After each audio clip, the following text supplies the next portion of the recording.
ક્ષેત્ર ચાંદોદના નવા માંડવા વ્રજભૂમિ આશ્રમ પાસે ગત વર્ષે નિર્માણ પામેલું નાડું એક તરફથી ધરાશય થઈ જતા કામની હલકી ગુણવત્તા ઉપર સવાલો ઉઠવા પામ્યા છે।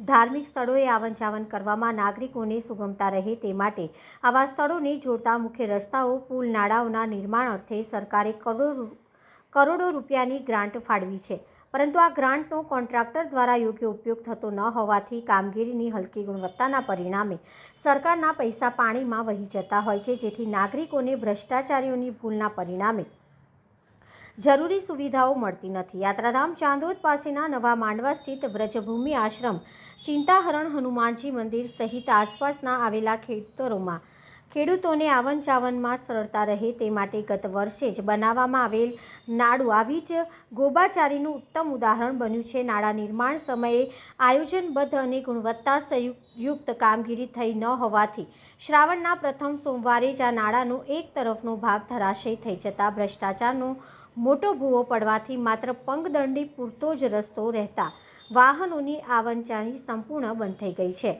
ઉલ્લેખનીય છે કે શ્રાવણ માસનો પ્રારંભ થઈ ચૂક્યો છે, ત્યારે નવા માંડવા વ્રજભૂમિ આશ્રમ સ્થિત શ્રી સિદ્ધેશ્વર મહાદેવજીના મંદિરમાં આખાય મહિના પર્યત સાંજે મહાદેવજીની મહાઆરતી, પૂજન અર્ચન, મહાપ્રસાદી સહિતના ધાર્મિક આયોજનો થતા હોય રાજકીય આગેવાનો, અધિકારીઓ સહિત પંથકના ભાવિકો ભક્તો રોજેરોજ અહીં ઉમટશે, ત્યારે ધરાશયી થયેલ નાડું દુવિધારૂપ અને જીવલેણ સાબિત થાય તે પૂર્વે યુદ્ધના ધોરણે આ નાળાના સમારકામની કામગીરી હાથ ધરાય તે માટે તંત્ર કોન્ટ્રાક્ટરનું કાન મરડી સત્વરે કામગીરી આરંભાવે તેવો સૂર ઉઠવા પામ્યો છે। આશરે 2 વર્ષ પહેલાં જ નિર્માણ પામેલું આરસીસી નાળું 2 દિવસ પહેલાં ધ્વસ્ત થઈ ગયું। ધ્વસ્ત થવાનું કારણ તમે જોઈ શકો છો કે બાંધકામમાં કોઈ ગુણવત્તા નથી, નીતિ નિયમો ને એવે મૂકીને બાંધકામ થયેલું છે। સળિયા તો દેખાતા જ નથી અંદર। આ મુખ્ય રસ્તો છે સિદ્ધેશ્વર મહાદેવ વ્રજભૂમિ આશ્રમ જવાનો। શ્રાવણ માસ, પવિત્ર માસ શ્રાવણ ચાલી રહ્યો છે।